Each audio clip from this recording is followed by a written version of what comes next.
अस्सलाम वालेकुम क्लास। आज हम करेंगे लेक्चर नंबर 25, जिसमें हम इस चीज़ को प्रूव करेंगे कि वाकई क्या entropy is a state variable. ठीक है, जो बार बार हम कह रहे हैं जी स्टेट वेरिएबल है, स्टेट वेरिएबल है, ये इनिशियल और फाइनल स्टेट्स पे सिर्फ डिपेंड करता है, वो इस चीज़ पर डिपेंड नहीं करता कि वो प्रोसेस इनिशियल से फाइनल तक कैसे जा रहा है। ठीक है, तो entropy is a state variable, इसको हम प्रूव करेंगे।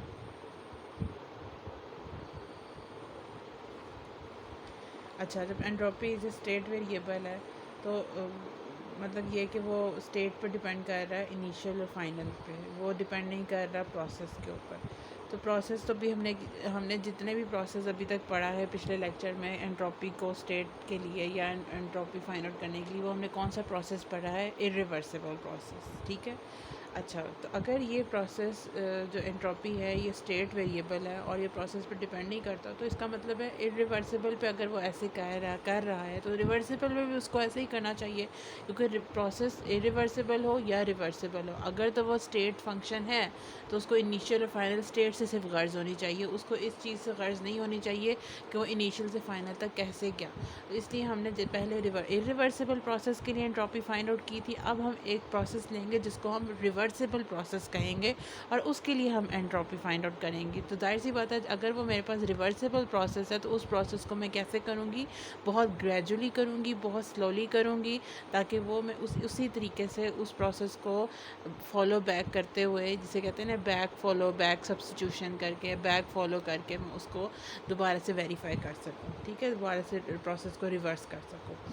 तो उसके लिए सबसे पहले तो आप एंट्रोपी का फार्मूला लिखें, which is equals to S F minus S I, which is equals to Q over T average. ठीक है, और टी एवरेज क्या है? एवरेज टेम्परेचर है उस सिस्टम की in kelvins during the process. ठीक है, this is the T average is the average temperature of system in kelvins during the process. सही हो गया। अच्छा, इसके बाद अब हमने क्या करना है, इस आप लोगों का तो होमवर्क है जो कि मैं इंटरेक्टिव सेशन में पूछूंगी, चेक पॉइंट 4। ठीक है, ये आप लोगों ने करना है, चेक पॉइंट 4। अच्छा, अब एंट्रोपी और स्टेट फंक्शन को फाइंड आउट करने के लिए सबसे पहले हम एज्यूम क्या करेंगे कि हमारे पास एंट्रोपी जैसे प्रेशर और एनर्जी और टेम्परेचर, ये सब प्रॉपर्टी स्टेट प्रॉपर्टीज़ हैं।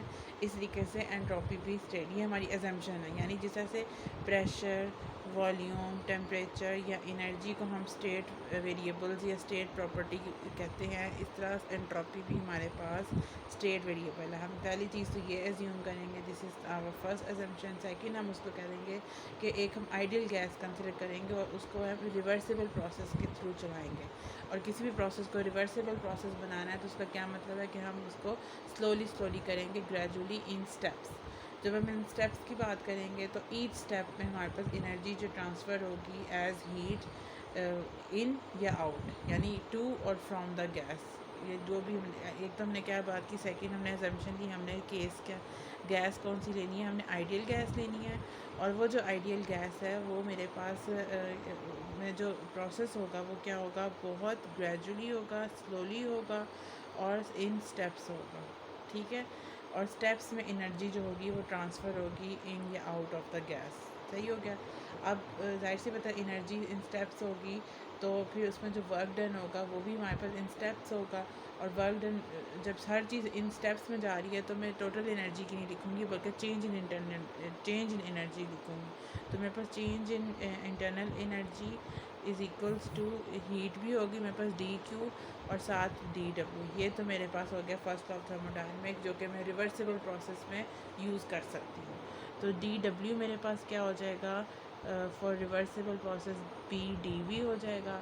और साथ मेरे पास जो डी ई इंटरनल है वो मैंने जैसे पहले आपको पढ़ाया था जब हम मोलर स्पेसिफिक हीट कर रहे थे, वो मेरे पास किसकी इक्वल था, n C V D T था, ठीक है, एट कांस्टेंट वॉल्यूम, जो मैंने फिर C P minus C V is equal to R भी पुट किया। और हम फिर कह रहे हैं एक और एग्जाम्पशन है आइडियल गैस है, तो यूजिंग आइडियल गैस जहाँ पे भी आ जाए उसका क्या मतलब होता है, हमें आइडियल गैस लॉ को बीच में लेके आना है। तो आइडियल गैस मेंशन कर दी, तो यूजिंग आइडियल गैस लॉ, और वो मेरे पास क्या होता है जी, P V is equals to n R T and P is equals to n R T by V. अब जनाब मैं क्या करूँगी, ये जो मेरे पास मैंने फार्मूला सा लिखा है इस तरह से इसमें पुट करूँगी, डी क्यू जो हो जाएगा वो मेरे पास किसके इक्वल हो जाएगा, n R T by V D V, यानी डी क्यू इधर ही रह गया, ठीक है। तो ये चीज़ उधर चलेगी, P D V plus D, यानी इसको मैं और एक और स्टेप में लिख देती हूँ, आप लोग कंफ्यूज ना हो, D Q is equals to D W plus D E internal, और ये मेरे पास हो जाएगा P D V plus D E internal कितना है जनाब, n C V D T, ये मैंने यहाँ पर लिखा, ठीक हो गया। अब मैंने ये डी क्यू ये वाला लिख दिया, डी डब्ल्यू की जगह पी डी वी, ये पी का फार्मूला लिखा, साथ मैंने डी वी लिख दिया, और यहाँ पे आ गई plus n C V D T, ठीक हो गया।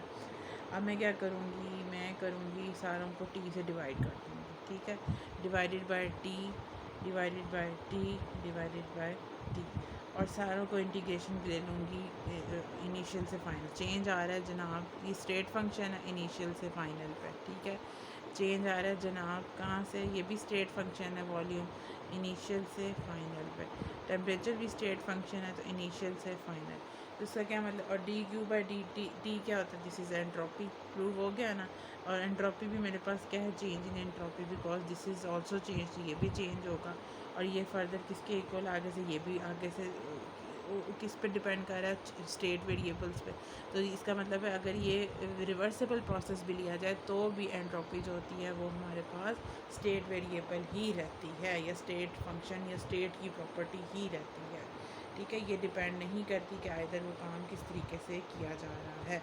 इसको मैं थोड़ा सा और सॉल्व करके लिखता हूँ, तो कुछ ऐसा यानी प्यारा सा लिखता हूँ, तो ये टेम्परेचर से कैंसिल हो जाएगा, वी इसके नीचे आ जाएगा डी वी बाई वी, तो एन आर, और ये इंटीग्रल जब सॉल्व होगा तो ये हो जाएगा एल एन ऑफ वी, ठीक है, और जब मैं इसे लिमिट पुट करूँगी तो वी एफ माइनस वी आई हो जाएगा, तो एल एन जब वी एफ माइनस वी आई होता है तो वो जो फिर डिवाइड में चला जाता है, ठीक है, इस तरीके से, प्लस एन सी वी, ये भी मेरे पास हो जाएगा L N T F my over T I, ठीक हो गया, and this is the entropy in for reversible process.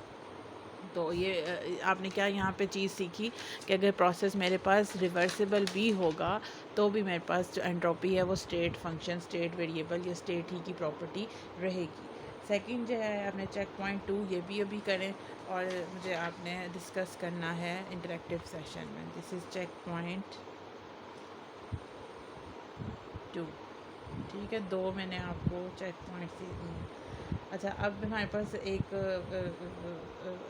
वो है प्रॉब्लम है आपकी बुक में जो हमने लास्ट टाइम की थी, उससे नेक्स्ट वाली प्रॉब्लम कि अगर मेरे पास कोई फ्री एक्सपेंशन हो और गैस मेरे पास आइडियल हो तो उसमें चेंज इन एंट्रोपी निकाले, तो वो मेरे पास हो गया, और उसमें वॉल्यूम इनिशियल और फाइनल वॉल्यूम भी गिवन है कि इनिशियल वॉल्यूम से डबल हो जाएगा फाइनल वॉल्यूम, और जो टेम्परेचर है इनिशियल और फाइनल वो दोनों क्या हैं सेम, जो कंडीशंस क्या हैं T I is equals to T F, और जो मेरे पास फाइनल वॉल्यूम है वो 2 टाइम्स है वी आई के, डबल हो जाएगा। ये सारा आपके पास सेकंड प्रॉब्लम है जो मैंने लास्ट करवाई थी उसके साथ ही बनी हुई है, नंबर कोई नहीं उस पर लिखा होता आपको पता। तो डेल्टा एस मेरे पास किसके इक्वल हो जाएगा, n R L N of V F over V I plus n C V T F over T I, sorry L N V ऐसा, ठीक है।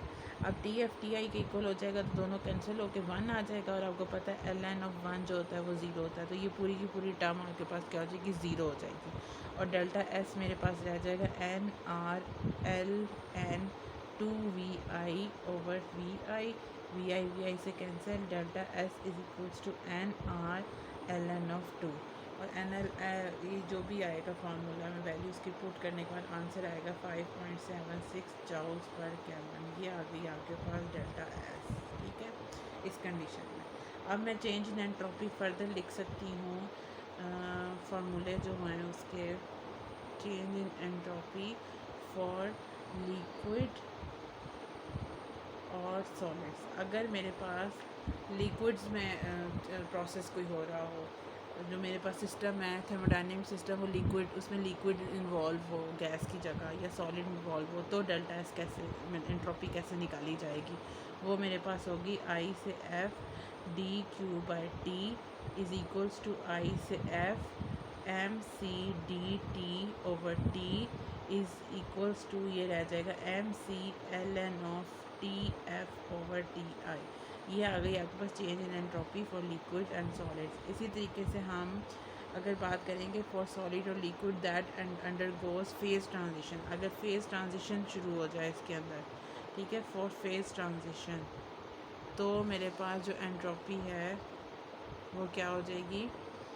Delta S is equals to I to F D Q by T which is equals to 1/t I to F, और ये मेरे पास हो जाएगा Q by T, और यहाँ जो बेसिकली क्यू जो है वो मेरे पास हो जाएगा एल एम बाई टी। ठीक है, तो ये मेरे पास जब फेज़ ट्रांजिशन होगी तो हम फिर एंट्रोपी इस तरह से लेंगे। अब मेरे पास जो फर्स्ट लॉ ऑफ थर्मोडायनेमिक्स है वो थोड़ा सा, एंट्रोपी भी बीच में आ गई है तो थोड़ा चेंज हो जाएगा, यानी हम क्या करेंगे, हम कहेंगे the law, first law revisited. उसको हम कैसे चेंज करेंगे? अगर मेरे पास कौन सा प्रोसेस है जी, रिवर्सिबल, क्योंकि रिवर्सिबल प्रोसेस में ही हम फर्स्ट लॉ को देख सकते हैं। देखिए अभी मैंने जैसे रिवर्सिबल प्रोसेस सॉल्व किया था तो मैंने फ़र्स्ट लॉ को फट से यूज़ किया था, जो अभी मैंने सारी कैलकुलेशंस की हैं। ठीक है, रिवर्सिबल प्रोसेस अगर मेरे पास हो रहा है तो डी ई मेरे पास किसके इक्वल होता है जी? D Q minus D W. अब डी क्यू जो है इसकी वैल्यू और इसकी वैल्यू मैं पुट करूँगी, डी एस एंट्रोपी जो होगा वो मेरे पास क्या होता है? डी क्यू बाई टी होता है, और डी क्यू यहाँ से किसके इक्वल हो जाएगा? टी डी एस के इक्वल हो जाएगा। डी डब्ल्यू मेरे पास हो जाएगा पी डी वी के इक्वल। ये दोनों वैल्यूज़ ऊपर उठा के पुट करें, डी ई इंटरनल मेरे पास हो जाएगा एक तो T D S plus minus P D V. ये मेरे पास हो गया आफ्टर एंट्रोपी का कॉन्सेप्ट समझने के बाद फर्स्ट लॉ ऑफ थर्मोडायनेमिक्स। अब फर्स्ट लॉ ऑफ थर्मोडायनेमिक्स के आपने दो फार्मूले पढ़ लिए, एक ये वाला भी और एक ये वाला भी। ये तब है जब हमारे पास एंट्रोपी कोई नहीं हमारे पास जब थी, एंट्रोपी कंसिडर नहीं की गई थी। अब ये जब हमने एंट्रोपी को as a state function prove कर लिया और हमारे पास एंट्रोपी भी आ गई, तो ये हमारी जितनी भी आप देखो इसके अंदर क्वांटिटीज़ यूज़ हो रही हैं कि सारी की सारी मेरे पास क्या स्टेट फंक्शन है, यानी ये स्टेट पर डिपेंड करती हैं। They does not depend on the path which have been followed. Okay, अच्छा, अब इसके बाद ये कि ये कुछ होते हैं हमारे पास एक्सटेंसिव प्रॉपर्टीज़ होती हैं, कुछ इंटेंसिव होती हैं। जो S and V both extensive, ये क्या होगा कि ये साइज़ जो एक्सटेंसिव होते हैं ये किसके ऊपर डिपेंड करते हैं? साइज़ के ऊपर और साइज़ ऑफ द सिस्टम पर डिपेंड कर होते हैं। जबकि प्रेशर और टेम्परेचर जो होते हैं आर बोथ इंटेंसिव होते हैं, और ये they do not scale with the size, ये साइज़ पे इनका कोई इनके साथ कोई नहीं होता। ठीक है, मैं लिख भी देती हूँ, entropy and volume are both extensive, ठीक है, और pressure and temperature are both intensive. ठीक है, एक्सटेंसिव है तो दे स्केल विद साइज और सिस्टम। ये इनके अंदर देखो वॉल्यूम है बड़ा ज़्यादा तो ये साइज़ पर डिपेंड कर, इसी तरह एंट्रोपी भी साइज़ पर डिपेंड कर रही होती है कि जितना बड़ा सिस्टम होगा उतना ज़्यादा एंट्रोपी में चेंज आएगा, जितना कम छोटा सिस्टम होगा उतना एंट्रोपी, यानी कि साइज़ पे डिपेंड करते हैं जो एक्सटेंसिव होते हैं। जो कि प्रेशर टेम्परेचर क्या इंटेंसिव होते हैं, इनको साइज़ से कोई गरज नहीं है। प्रेशर है कि नहीं, प्रेशर उनको से गर्ज है, प्रेशर टेम्परेचर प्रेशर है सिस्टम के ऊपर या नहीं है टेम्परेचर, अब वो सिस्टम बड़ा है या छोटा इससे उसे गर्ज नहीं है, जबकि ये दोनों बड़े छोटे पर डिपेंड करते हैं। ठीक है, तो चेक पॉइंट 2 आप लोगों ने एक करना है, चेक पॉइंट में से 4 दिया है आपको, और साथ एक मैंने न्यूमेरिकल है कि 1 kg ऑफ वाटर है at 1 atmosphere pressure, boiling point उसका है is heat until all the water vaporizes, what is is change in entropy. तो इस कंडीशन में हम एंट्रोपी का अगेन फार्मूला यूज़ करेंगे, delta Q by T, this is delta S, और ये मेरे पास आ जाएगा change in entropy M two V, ये उसी वाले फार्मूले से जो मैंने पहले यूज़ किया ओवर टी, और इसमें वैल्यूज़ पुट करें तो हमारे पास आ जाएगा। ठीक है, तो इसमें हमारे पास एक हीट कैपेसिटी हो गया। बस आज का लेक्चर हमारा यहीं तक है। नेक्स्ट जो हम करेंगे लेक्चर में अपने, वो हमने हीट इंजन्स के बारे में थोड़ा सा शुरू करना है काम, और सेकंड लॉ ऑफ थर्मोडायनेमिक्स की डिटेल में जाना है। एंट्रोपी का हमारा यहाँ तक फिनिश हो गया। ठीक हो गया, थैंक यू सो मच, अल्लाह हाफिज़।